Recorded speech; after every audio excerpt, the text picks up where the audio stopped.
Tuhan bersamamu. Dan bersama rohmu. Inilah Injil suci menurut Lukas. Dimuliakanlah Tuhan. Setelah mendengar berita kelahiran penyelamat dunia, para gembala cepat-cepat berangkatlah ke Betlehem dan mendapati Maria dan Yusuf serta bayi yang terbaring di dalam palungan.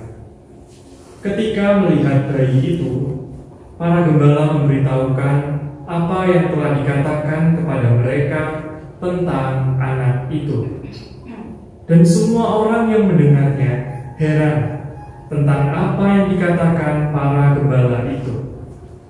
Tetapi Maria menyimpan segala perkara itu di dalam hatinya dan merenungkannya. Maka kembalilah para gembala itu sambil memuji dan memuliakan Allah karena segala sesuatu yang telah mereka dengar dan mereka lihat. Semuanya sesuai dengan apa yang telah dikatakan kepada mereka ketika para genaplah 8 hari umurnya, anak yang itu disunatkan. Kemudian ia diberi nama Yesus, yaitu nama yang disebut oleh malaikat sebelum ia dikandung ibunya. Demikianlah sabda Tuhan. Terpujilah Kristus. Bapak Ibu, saudara-saudara yang terkasih, teman-teman OMK, saya akan membacakan surat Gembala Agdas Kuskupan Surabaya tahun 2023, tahun menghidupi Yesus dalam keluarga. Surat Gembala ini ditulis oleh Bapak Uskup kita, Monsinyur Vicentius Sutekno Wisaksono. Para Romo, Suster, Bruder, Frater, Katekis, dan saudara sekalian umat Allah di Kuskupan Surabaya yang terkasih. Tahun 2023 bagi Kuskupan Surabaya adalah tahun menghidupi Yesus dalam keluarga. Terkait dengan tema murid Kristus mengembangkan persekutuan. Gereja memandang pentingnya peran keluarga dalam kaitannya dengan persekutuan. Dalam persekutuan itulah keluarga menjadi tempat membangun kepribadian yang tangguh dan bertanggung jawab serta menanamkan iman Katolik yang semakin dewasa, serta sebagai sekolah doa. Di dalam keluarga yang bersekutu, Yesus adalah pusat kehidupan setiap anggotanya yang memberikan terang bagi lingkungannya.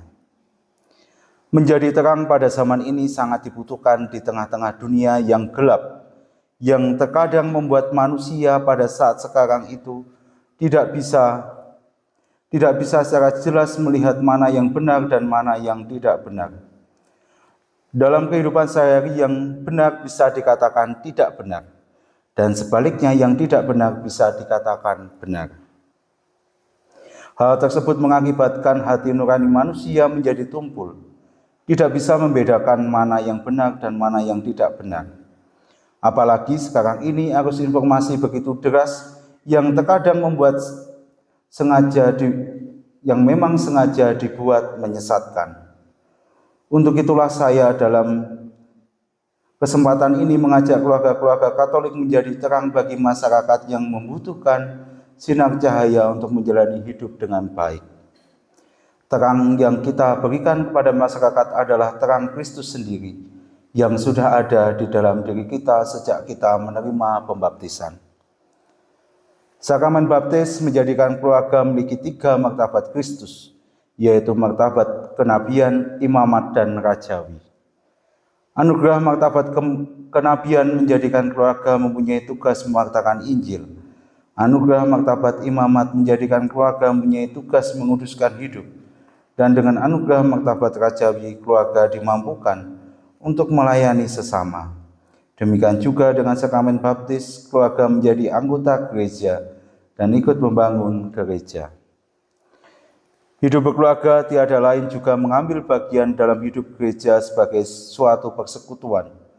koinonia, doa dan peribadatan, liturgia, pelayanan, diakonia, memberikan kesaksian, martiria, dan pewartaan Injil kerigma. Untuk itulah keluarga menjadi eklesia domestika atau gereja rumah tangga. Keluarga disebut eklesia domestika sangat memberi arti bagi kita karena gereja sebagai persekutuan murid Kristus. Demikian juga setiap keluarga Kristiani juga sebuah persekutuan. Masing-masing dari kita menerima anugerah persekutuan dengan Yesus melalui sakramen baptis. Dengan janji perkawinan seorang pria dan seorang perempuan, membentuk persekutuan hidup dalam cinta kasih. Dalam cinta kasih yang mesra, dengan tujuan kesejahteraan keluarga serta adanya keturunan. Gereja mengajarkan bahwa dalam sakramen perkawinan, relasi mesra antara suami istri merupakan relasi Kristus dengan gerejanya. Maka dalam keluarga, Kristuslah sumber kekuatan suami istri. Untuk itu, setiap keluarga Katolik hendaknya terus menjalin relasi yang semakin akrab dengan Kristus dalam doa, sabda, serta sakramen-sakramen. Pada kesempatan ini, saya perlu menyampaikan bahwa gereja membutuhkan imam-imam yang baik, khususnya di Keuskupan Surabaya yang sungguh-sungguh dengan tulus dan ikhlas mau melayani umat dengan penuh kasih. Imam yang rela mendengarkan dan mudah dicari umat. Untuk itu, gereja membutuhkan keluarga sebagai tempat bertumbuhnya benih panggilan. Kalau dikatakan bahwa keluarga adalah sebuah lembaga, maka keluargalah yang menyiapkan pribadi-pribadi manusia yang unggul, iman yang dewasa seperti kita cita-citakan dalam arah dasar. Dan itulah menentukan kualitas iman gereja di masa yang akan datang. Anak-anak lahir dalam sebuah keluarga, dididik dalam nilai-nilai Kristiani oleh orang tua. Bila orang tua mendidik anak-anak penuh kasih dan ketulusan, maka ketika dewasa anak-anak juga akan berkelimpahan kasih. Pendidikan ini paling masuk akal dilakukan oleh orang tua, karena anak memiliki waktu paling banyak di dalam keluarga. Maka salah satu dokumen Konsili Vatikan II mengatakan bahwa orang tua adalah pendidik yang pertama dan utama dalam keluarga. Dengan demikian menjadi orang tua adalah tugas yang mulia dan suci. Semua orang yang dipanggil berumah tangga dan mempunyai anak dipanggil untuk mendampingi dengan seluruh hidupnya. Dalam hal mendidik calon-calon terpanggil, orang tua perlu menjelaskan kepada anak-anak bahwa menjadi imam, romo atau pastor, serta biarawan-biarawati merupakan salah satu pilihan hidup untuk membaktikan diri secara total demi kerajaan Allah. Oleh sebab itu, di dalam keluarga sebagai tempat persemaian benih-benih panggilan menjadi imam dan biarawan-biarawati, orang tua membimbing anak-anak agar benih itu tumbuh subur, berkembang dan berbuah. Maka perlu keteladanan iman, harapan, dan kasih. Memang saya menyadari bahwa untuk menjadikan seorang pastor yang baik tidaklah mudah. Namun dari pengalaman saya, sedikit banyak pendidikan di dalam keluarga sangat berpengaruh. Demikian juga relasi yang baik antara seminaris, para guru, romo formator, dan orang tua juga tidak bisa diabaikan. Maka perlu dibangun relasi yang semakin baik antara lembaga pendidikan calon imam dan keluarga seminaris. Bapak, Ibu, Saudara-saudari yang terkasih, sedikit saya sampaikan mengenai sidang konferensi Wali Gereja Indonesia tahun 2022. Kami bersyukur bahwa para Bapak Uskup bisa hadir mengikuti pertemuan di Gedung Pastoral Bumi Siri Asih Bandung. Tema pertemuan KWI tahun ini adalah berjalan bersama, mewujudkan persekutuan, partisipasi, dan misi. Tema tersebut ada kaitannya dengan Sinode Para Uskup Sedunia pada bulan Oktober 2023. Saya mau mengatakan bahwa apa yang telah kita rintis sejak 2009 dan tahun 2019 sangat mendukung tema di atas. Menghidupi Yesus dalam keluarga merupakan elemen yang bisa dirasakan dalam membangun persekutuan. Bunda Maria, Bunda Allah, penolong abadi, kami mohon perlindungan-Mu untuk umat di Keuskupan Surabaya. Teguhkanlah dalam iman, harapan, dan kasih, agar mampu melaksanakan arah dasar keuskupan dengan baik. Selanjutnya saya mengucapkan selamat merayakan Natal tahun 2022, selamat merayakan Pesta Keluarga Kudus, dan selamat Tahun Baru 2023. Surabaya, 8 Desember 2022, berkat Tuhan, Monsinyur Vicentius Sutekno Wisaksono, Uskup Keuskupan Surabaya.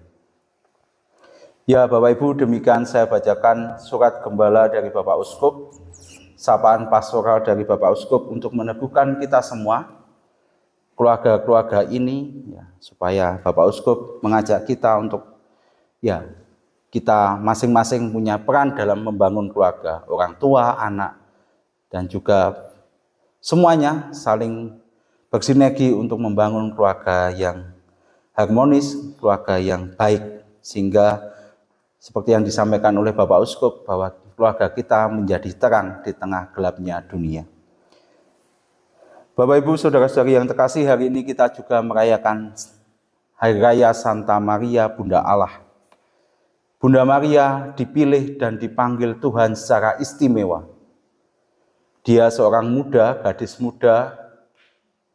muda yang sederhana di Nazaret. Dia dipilih dan dipanggil Tuhan untuk menjadi Bunda Penebus. Dan gelar yang sangat istimewa yaitu Maria Bunda Allah. Melalui peran Bunda Maria, melalui peran keterlibatan Bunda Maria, lahirlah Tuhan Yesus yang kita nanti-nantikan, yang telah hadir di hati kita. Bapak Ibu, saudara-saudari yang terkasih, mari kita belajar dari panggilan Bunda Maria. Bunda Maria, gadis muda yang sederhana. Dia juga tentunya mengalami pergulatan hidup ketika dipilih dan dipanggil Tuhan untuk menjadi Bunda Allah. Kan tapi dengan kesetiaannya, dengan ketaatan imannya, dengan ia selalu menyimpan perkara dan merenungkan dalam hatinya, ia sanggup dan mau menjadi Bunda Allah. Ia mau terlibat dalam karya keselamatan Allah. Dia terus-menerus setia menghidupi panggilan itu, bahkan sampai titik akhir Yesus wafat di kayu salib. Dan Bunda Maria menerima jenazah Yesus. Ketika jenazah Yesus diturunkan dari salib. Ia menemani perjalanan Yesus di dunia ini sampai akhir. Dan sampai bangkit pula, Bunda Maria juga menemani para rasulnya, memberikan semangat pada para rasulnya untuk setia juga mengikuti kehendak Allah, mengikuti jalan Yesus.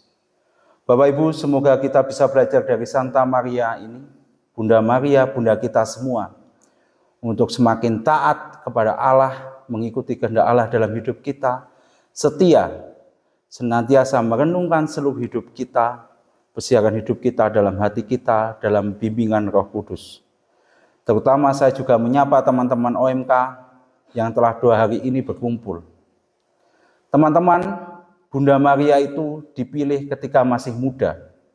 Tentunya Bunda Maria juga mengalami banyak sekali pergulatan, banyak sekali pergumulan dalam hatinya ketika menerima tugas panggilan itu dari Allah.